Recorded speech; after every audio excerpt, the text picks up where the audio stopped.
The Magic Treehouse, Midnight on the Moon, by Mary Pope Osborne. Chapter 4. Moon Rabbits. "Oh, wow," said Annie. She took a step forward, but Jack stood frozen. He wanted to get a good look at everything first. He stared at the ground. He was standing in a layer of gray dust as fine as powder. Footprints were everywhere. Jack wondered who had made them. He reached into his pack for the moon book. To his surprise, it was light as a feather.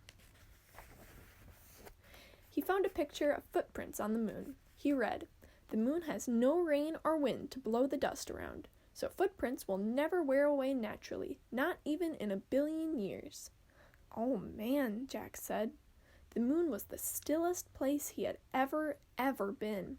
It was as still as a picture, and its stillness would never, ever end. Jack stared at the ink-black sky.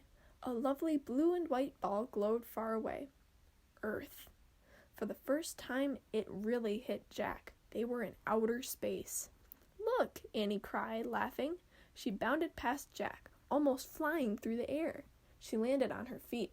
Then she jumped again. "I'm a moon rabbit," she called. Jack laughed. How did she do that, he wondered.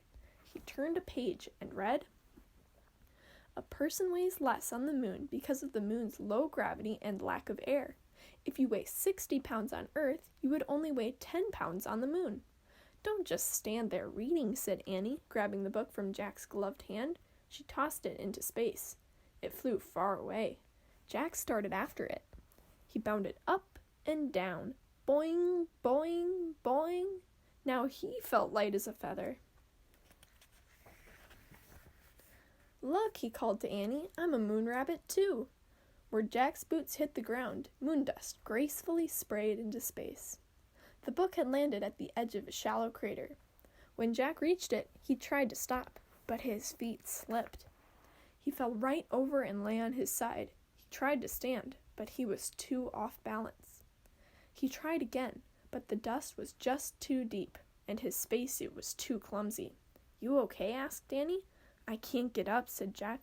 "You shouldn't have been goofing off," said Annie wisely. "You goofed off first," said Jack. "Now, help me up, please." Annie started toward him. "Don't fall too," warned Jack. "I won't." Annie moved very slowly. She half floated, half walked. "Give me your hand," she said. Annie grabbed Jack's hand. She pressed her boot against his and pulled him up. "Thanks," he said. "No problem," she said. "It was easy. You were really light."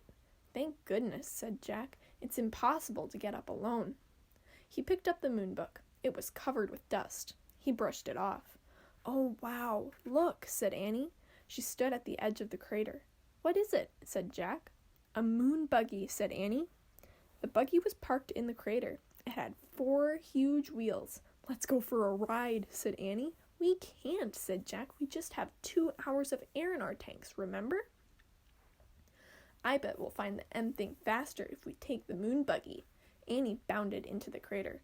"But we can't drive," said Jack. "I bet I can drive this," said Annie. "It looks easy. Come on." She jumped into the driver's seat. "But you don't have a license," said Jack. "Who cares?" said Annie. "There aren't any roads on the moon, or stoplights, or policemen either."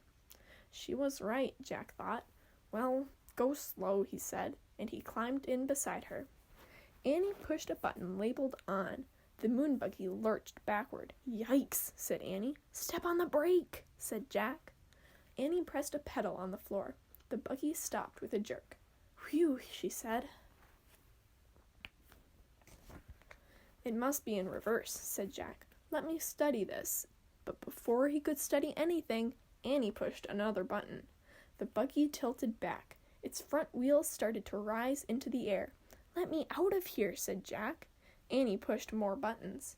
The buggy's front wheels landed back on the ground, and the buggy leaped forward. "Slower," said Jack. "I can't," said Annie. "I don't know how." Annie steered the buggy over the tracks on the ground. The wide wheels kept it from sinking into the deep dust. "Careful," said Jack. The buggy zoomed out of the crater. Gray clouds of dust rose behind them as they took off across the moon.